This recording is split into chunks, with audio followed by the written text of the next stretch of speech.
All right. BC Adventures. Like it, subscribe it, hit the link below. What happened today, boys? We got an elk. No, Phil is from South Africa. Where are you from, Phil? Somewhere in the bush. Somewhere in the bush. Phil used to be a guide out in South Africa, so big game out there, dangerous game. Second year in hunting in BC. Second year hunting. And today you got in bull, cow. Explain what happened. Yeah, I had a bit of a situation. I was walking into my spot at first light, and I got hung up about 80 meters from where I ended up heading, because I had a bull bugle. I responded with a cow call, sat down, figured I'd hang out there for a little while. A few minutes go by, bull bugles again. He's a whole lot closer, so I respond with a cow call again. The unfortunate part is my wind was heading right in his direction, so he decided to make way and take a different direction. Made it into my spot and didn't have any service where I was, so I couldn't figure out if these guys had gotten anything down. Came out probably about 11 o'clock and found where the bull was hung up, and it might have been 60 or 70 yards from where I actually ended up waiting for him to come in. And this was a spot we were going to give up on, but we went back to it. We sent one guy there, so we split up our team. And to give you a bit more depth to the story, is like your line of sight, if you're lucky, you can see 30 or 40 yards in front of you in most cases. So it's pretty thick bush where we're hunting here. Then Big J and Mossman here. Mossman J is his new name. Explain why later. But this morning I found a salt lick, pushed some elk over to you, and you got into a 3-point. Explain that, and then what happened tonight, what we did, and what you learned. So walking down, it's pretty thick, and they're not responding right now to anything. The calls, cow calls, bugling, Fresh. nothing. Sign is not there, Nothing, right? and hoof prints is not there. So I'm walking down the ridge, and I'm about 2 hours into it, and I see nothing. No sign, no tracks, no elk shit, nothing. So in my head, I'm like, I'm giving up kind of thing. Like, this place sucks, right? Why would you hunt here, Yeah. right? But whatever, we got a bull there a year before, so we're going to comb that area. And get down into the bottom of the bowl and the thick stuff. And I start seeing some moose sign. So my head goes, okay, I got a moose tag. Click, I'm going to look for moose. No. And start walking around, going into stuff, and it's really thick, but I'm like, takes me like a half an hour to move 500 feet, like that's how thick it is, and you try to be quiet, right? Yeah. So I almost step on this 3-point. Like, I'm bugling, I'm cow calling. It was like it does not 10, 15 feet from him. 15 feet, yeah. Steps on him. I pretty much almost stepped on him, and he bounces up, and I look over, and I'm pretty ethical, right? I'm not gonna just pull the fucking. I'm not just gonna pull the trigger. So, at first I thought it was a buck, because it's not a big body, right? Mm-hmm. So I'm sitting really still, and I'm bringing my binos up, and I'm like, "Oh, that's not a buck, that's an elk." And I think it's a 3-point. That's legal. Put my binos down and bring my gun up, and gone. And that was like, there was like no crap, no hoof prints, Zero sign. Zero elk sign. Kind No of rods, discouraging. nothing. Right vegetation, so it was a north-east facing slope. So we had the right vegetation, right area, but couldn't see the sign. So like, what do you do when you can't see the sign? And then tonight, well, then after that, you found another honey hole. Yeah, so what I thought, we knew there was a couple bulls in there, right? So I said, Jay, you take the trail. I'm going to go south. I'm going to go back in the bush, and I'm going to just kind of walk. And if there's anything laying down, hopefully they're going to flush out Yeah. and come right to you, and you'll get a shot. So basically, I was just flushing. I wasn't really hunting. I was being the flusher. Yeah. And what we do is we do the main trail to the game trail. That's the key word. Main trail to the game trail, and go in and beat the bush Just to find sign, and then you found a little honey hole. So I actually found a pretty nice water hole, and so I marked it on the GPS, and my GPS is worth lots now because I got lots of these little spots on it. But found a nice hole, and I said, you know what, I'm gonna hunt that tonight. I have a good spot about this. So I went in there at about. I left camp at about 4:30. Got into my spot. No, I left camp about 3:30. Got into my spot about 4:30. Kind of nestled in. I got some Jay's spray, sprayed up. Magic spray. He gave me a can. There's like 2 squirts in it. That's it. Click the So, link below. You can order yours. so sprayed her up, and my Sensi stick that you guys saw, I lit one of those. It only lasts for an hour and a half. Yeah. So, anyway, 4 hours of sitting there, and that's hard for me to sit still for 4 hours. Right? 4 hours. sitting 4 there. hours of doing, like, not even moving, like sitting still, because elk can see you move, right? Sitting Yeah. still.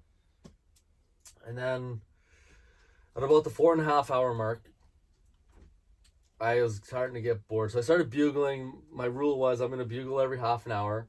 I'm going to cow call every 15 minutes. 7 o'clock comes. Okay, I'm going to bugle every 15 minutes, cow call every 5 minutes. 7:30 hits, and I'm like, oh, why did I come here? Yeah. This is a watering hole. It's at the bottom of the coulee.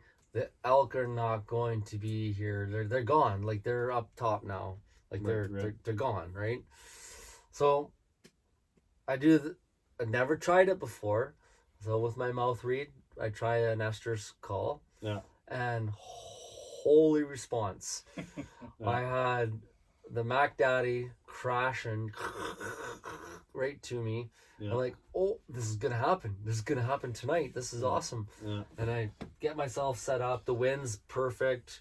He's coming in this way. My wind's going that way. And I'm all ready. Okay, just show yourself. And everything goes quiet. And I'm waiting. And then I do another call. And all of a sudden, this thing circled me 180 degrees. Came in from my wind, but he was silent. Didn't hear nothing. Yeah. I heard crash, Yeah. and then nothing, and then silent. He did a whole 180 on me without me picking him up. And then when I did my next estrus call, Yeah. he freight trained me. He came in and stopped about 15 yards in front of me, but the bush is so thick on my wind side. Yeah. We're like staring at each other. I can't see him, but he's there. I know I can hear him breathing. Right? And I'm like, just one more step. Like, just show me your head. Like, one more step, right? And he sensed me, right? And he didn't run away. He just turned around, Walked away. and I heard him go crunch, crunch, crunch. So we were talking about it, like, if they don't see what they want to see, something's up, kind of what they're saying. So you talk to a lot of these elk hunters, and if you hear of a bull getting hung up like that, if he's smart, he doesn't see another cow elk, what he's in there for. And you did the estrus call, which I did last year, and then you had this duck call, the mouth read, and he would the duck call. I call he it calls duck it call, a duck call, but it's an elk call, but it sounds like a duck, and they were coming into that. So then I changed up this year. What do I got the read right here? Yeah, there you go. Primos. And I use this year. He changes to the mouth read and does the estrus thing I was doing last year, and then now he's getting them come in. So I don't know. Can't figure it out. Sorry, Jay. Just we need to, or I guess you should say that we're early season as well. Otherwise, the context of the northeast slope. Oh yeah. So we are September 11th. There you go. So been here since the what? 4th. 4th. Forrest. We've had encounters every day, bull encounters. We wish we had it on video for you. Next year we'll use some GoPros or something, but every day we're getting into them, and it's always something different. But I guess the first day the bulls circled us similar to that, but the one today. The first day, so what happened was We pushed all night. We drove all night to get in here, and zero sleep. Get in here, park our trailer, unload the quads, kind of spend a half an hour to kind of get camp makeshift set up, and away we go because it's morning. We're gonna go hunt, and lo and behold, we're not even an hour into the hunt, and I'm into elk. Like there's an elk. I'm calling. He's right there. We had two bulls in Two there. bulls right there, and I think probably lack of sleep probably was the reason. You had them in your sights too, right? I had, well, there was a 6-point that I had in my sights, and he was walking straight down the trail, and I was hesitating, waiting for him to get closer, and you stepped on that crunch, Yeah. and for some reason he reacted to that. Like, you were nowhere near him. And he spun nowhere's- around and winded me. Yeah. He tried to wind us. So And, anyway, he just spun 180, and I should have pulled the trigger when I first saw him. Yeah. And I was, but And then, he's walking right towards me like and then nobody's business. the next night, these guys were down and in the Springs, a place we call the Springs, and they had a spiker. Yeah, spiker come up. I called the 2-point. spike. No, 2-point. it was a 2-point. Yeah, It was a 2 I point. called the for 2-point cows. in. So We had a few other things. we've been hunting. If you read other blogs and experienced elk hunter, we're looking for that north facing slope. It's September. It's cool. It's a coulee. We call it a coulee. Especially this year, it's been a lot of fires and a lot of heat. So anything in that north draw, and the vegetation's growing right. That's the other key. You got to have the proper vegetation that grows on the north side this time of year in September. And they're rolling, east to west on that north slope. And you just got to go check those things out. So if you want the secrets, you just got to get out, walk, and check the game trails. Check for sign. Check for sign. Whether it's scrapes or rubs or. Don't be a hopeless But- romantic and keep hanging around a spot if you don't see some sign. But then again, we Look didn't see what any sign, and Look then what happened and then today? he- There and was then he zero found one, so- sign, zero sign, and But the vegetation was right. The slope was the right. vegetation was Right. right. The slope was right. Everything was right. We just weren't seeing the sign, but they were there. They were there. So if you're looking for information, that's what this is about. We're sharing information. If you got some tips or tricks, make comments below. That's what this is all about, sharing information. But it's like elk therapy, elk counseling, we call it. You work hard, you put all this effort in, things aren't happening, they're not going right. You stick and stay, make it pay. It happens.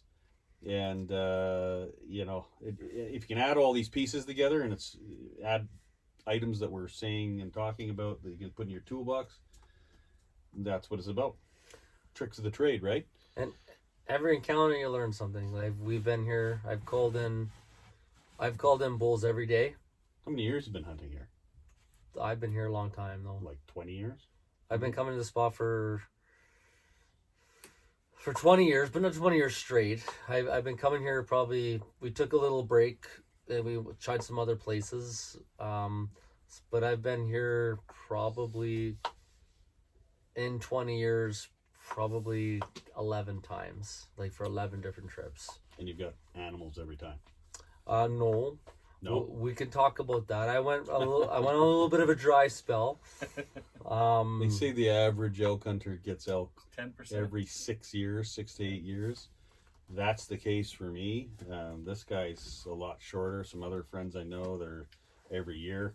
I had a big dry spell, but I had a new hunting partner. So Right. my son started coming out, and he's been coming hunting with me since he was 3. Oh, wow. And we went for about a 6-year spout Of learning. of no elk, right? But we tried different places too. We were in the Kootenays, we were here.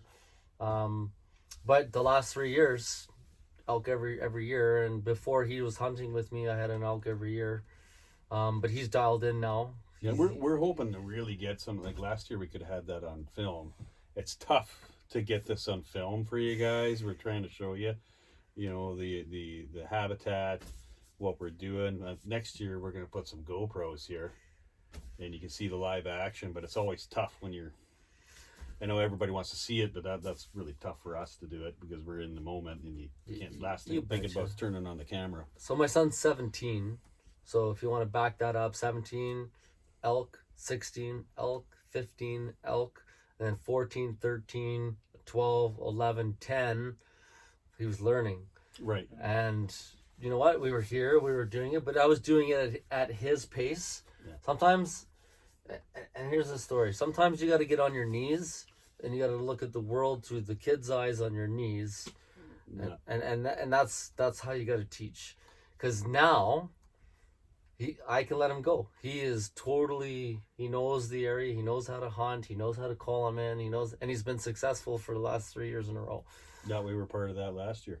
right? And now it's paying dividends, right? And he's stronger than me, so now I have somebody to help Get talk somebody my to- meat yeah, out. My boys, I'm getting them in training right now. They'll be pack mules for sure. So, anyways, that's like around the campfire after a hunt. We're gonna try and do these regularly after we do a hunt. Hope it's helpful. Hope you learned something. Leave some comments below and look for the next video. All right, BC till then, BC Adventures. Adventures.